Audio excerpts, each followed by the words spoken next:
Hello mga kaibigan, magluto tayo ngayon ng laswa. Simpleng luto lang ito.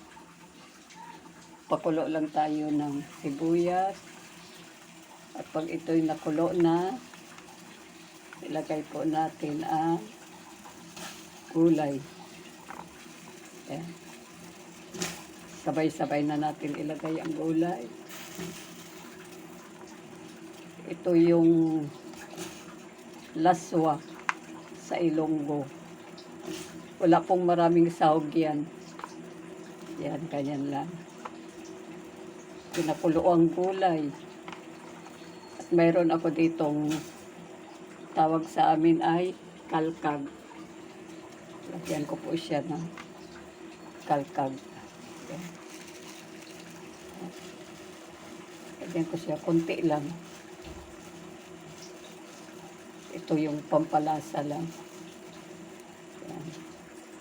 Binigay lang yan. Pasalubong. Galing Iloilo. Yan. Kasi kami, hindi ko na kaya kumain ng mamantika. Gusto ko yung mga lutong probinsya na lang. Yan, ganyan. Simpleng gulay. Yan, masarap pakain ko dyan. At mayroon akong daing mamaya. Yung daing hindi ko na nilalagay dyan. Gusto ko yung daing nakahiwalay. Yan. Ganyan lang. Mabilis lang yan iluto, guys. Yan.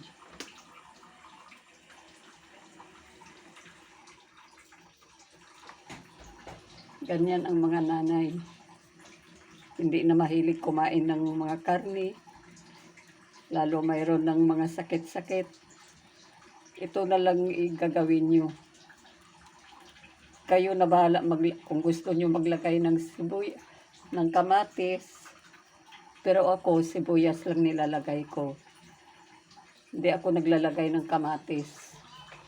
Kasi yung dahon, hindi maganda yung dahon pag may kamatis. Naninigas. Pero sa inyo po yun. Sarap din naman pag mayroong kamatis. Kaya lang, pag mayroon kayong acid, mataas yung acid, bawal din yung kamatis. Si Mister, mataas yung acid. Kaya, hindi na kami naglalagay ng kamatis. Ganyan na lang. Mabilis lang yan iluto, guys.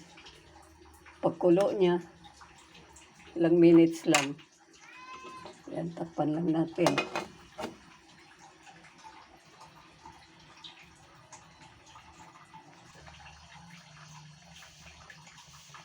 Ayan na, guys.